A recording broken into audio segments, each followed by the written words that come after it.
Hi mga katinay, pero sa kamusta ng adlaw sa tanan ng hinapo nga anamo sa may panglawas. Ubani ko ninyo pag usa mga katin live ani ako sa syudad sa Panabo City. So nakita ninyo nga panako karon sa palengke, na-amaze kay ko sa kadako sa ilang palengke, kanindot og kalimpyo usab. So naay daghang display diha sa palengke. Kung namoy igo nga budget makahimo mo sa pagpamalit.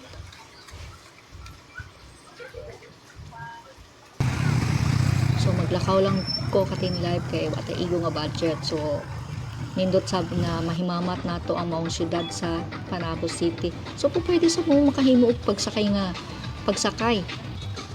Init to dapat makaya ra man pod.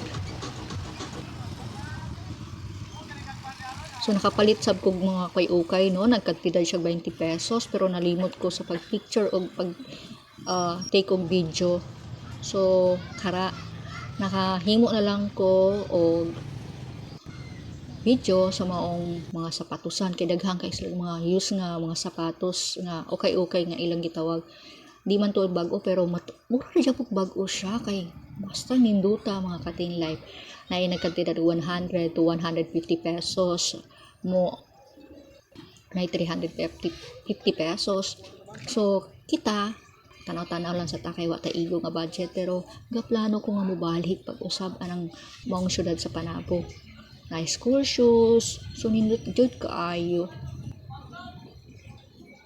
Na sapatos pagtrabaho, no? Daghang kay kapilian. So kung gusto nimo mga brand new na apod sila mga hindi pa maligya diha. So unsa pa ipaabot ninyo mga katilay, bisita na sa maong syudad sa Panabo City.